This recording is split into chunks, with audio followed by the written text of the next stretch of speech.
Mr. Acting President, one of your big challenges as well is to try to re-energize the peace process, the amnesty process, in fact, your homeland, isn't it? The Niger Delta area.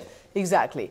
So there was a whole system set in place, but it seems to be fraying, and there's a lot of concern, particularly given how vital it is as an oil-producing part of the world. What are you going to do about that?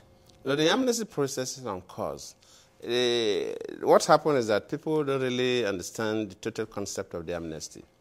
The amnesty is divided into 3 phases. The disarmament phase, that is the phase where the militants surrender their weapons. Then rehabilitation phase and reintegration phase. Some of these militants have been in that armed struggle for a very long time.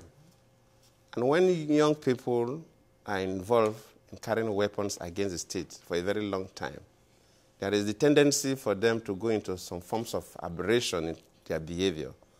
Maybe take to excessive alcohol, some of them may even take other things that go. So you have a process that you must follow.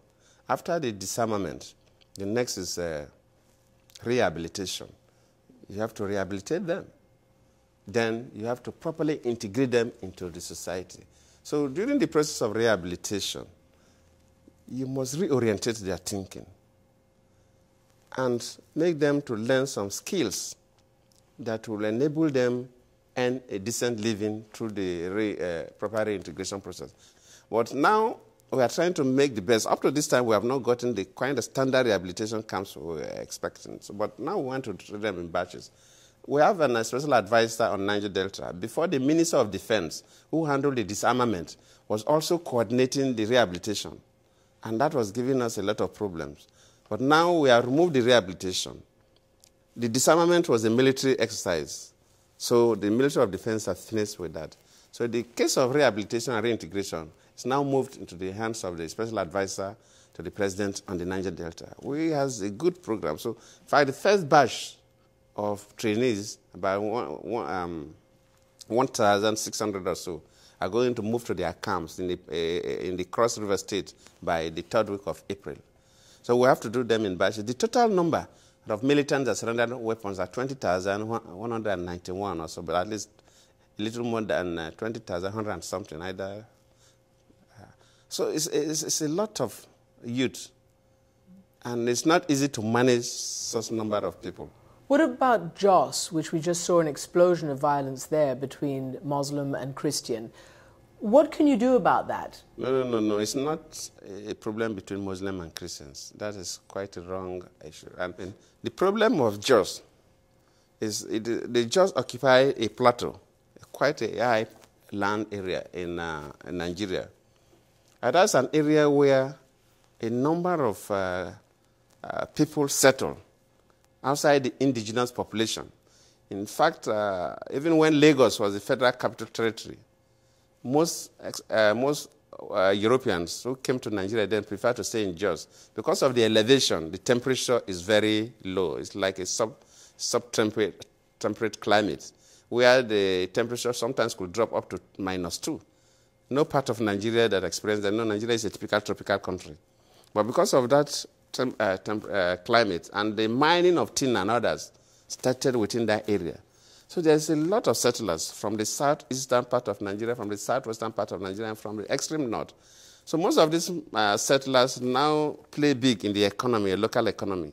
So the indigenous population feel that they are being excluded from the economy, and that has been bringing conflict from the early 60s. But what can you do about it? Of course, we have set up different... In terms of what we are doing, we are discussing with the traditional rulers, we are discussing with religious leaders, we are discussing with opinion leaders. That is to appeal to them, and they are responding. Of course, we are also providing security.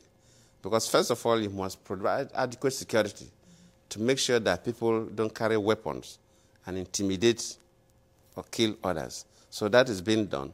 Then we are also appealing to their conscience, using their leaders, both the opinion leaders, both the religious leaders, both traditional leaders. And it is paying off. It is paying off? Yes. You think that kind of violence will stop? No, it is paying off. I cannot say it will stop completely, But our commitment is to make sure that it stops. With issues like Jos or the Niger Delta, with the fact that, as you've mentioned yourself, there's a severe power and electricity crisis and all sorts of other issues, how do you make international investors feel confident? Even kidnappings there are, as you've said yourself, need to stop. Yes, Nigeria is a very big country, and some of these issues people raise in the media that makes it look as if the whole country is red. It is not quite so. You have a lot of international investors in Nigeria as we are talking. Right. Even in the Niger Delta, you have the oil companies and oil services companies everywhere. Yes, we have these occasional issues of kidnapping, but it doesn't stop. But we are also strengthening the local security system, the police force. We are trying to set up a special fund to make sure that we strengthen the police to maintain law and order. In addition to making sure that we provide what the people need and appeal to different groups to see reason why there must be peace, we are also doing what we think is right to increase the security, because you must secure the area.